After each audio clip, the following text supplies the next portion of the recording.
जो प्रसंग चल रहा था कि ऐसे जो जन्म मनुष्य के होते हैं वो ऐसे होते हैं जो पुनकर्मी प्राणी है। जैसे अब ये भक्ति युग चला है, अभी 1-2 वर्ष और बाधा रहेगी, थोड़ी बहुत, ज्यादा नहीं, क्योंकि समझदार हो, बुद्धिमान हो, सबको ज्ञान हो गया, अब कौन किसकी सुनेगा।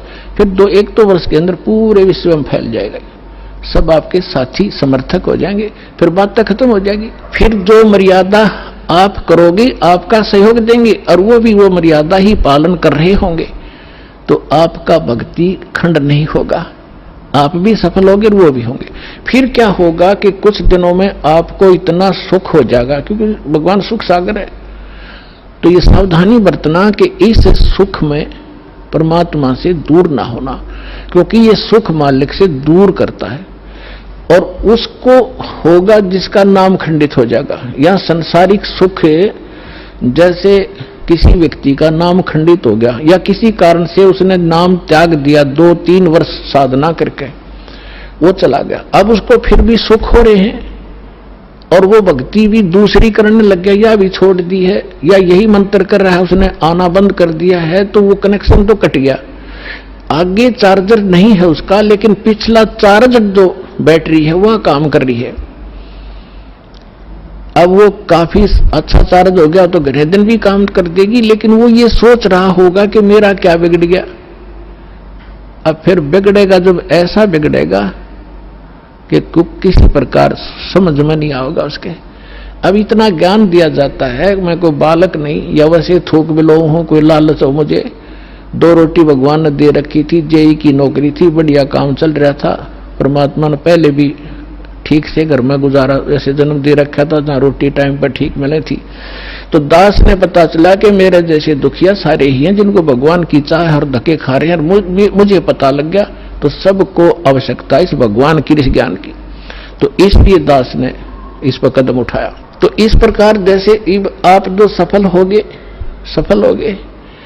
और एक बात और ध्यान रखना,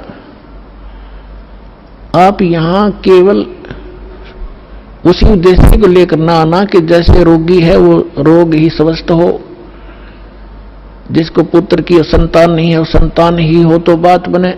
अगर संतान भी आपको आवश्यक होगी देनी तो यही मिलेगी, पृथ्वी पर कोई नहीं देगा आपने।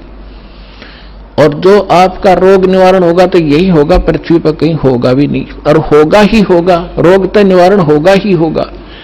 बाकी संतान भी परमात्मा अगर चाहेगा तो सब कुछ कर सकता है। उसका एक लंबा इतिहास है, फिर बताऊंगा, ऐसी बात नहीं। यहाँ हजारों ऐसे प्रमाण हैं जिनके 10-10 वर्ष, 12-12 वर्ष और 15-15, 20-20 वर्ष जान हो गए थे और बच्चा नहीं था। सारे सब आजकल तो सारे जो है ना भौतिक और सारे ट्रीटमेंट हैं, ये भी करवा के छक लिए थे मालिक ने, उनको भी संतान दे दी। ये तो कोई बड़ी बात नहीं है, लेकिन हमारा आपका मूल उद्देश्य मोक्ष हो और आपको पार करने के लिए परमात्मा जैसे भी आपको रखे वैसे ही रहो। जैसे डॉक्टर के यहाँ मरीज होता है और उसको थोड़ा बहुत कष्ट भी बन रहा है, वो जैसे भी कोई ट्रीटमेंट करे, इंजेक्शन लगाओ जब भी थोड़ा बहुत दर्द तो होएगा। अब उस इंजेक्शन ना लगने दे, फिर वो ट्रीटमेंट क्या करेगा डॉक्टर। तो थोड़ी बहुत संकट, थोड़ा बहुत कष्ट आपको महसूस भी हो, वो गॉड गिवन समझना।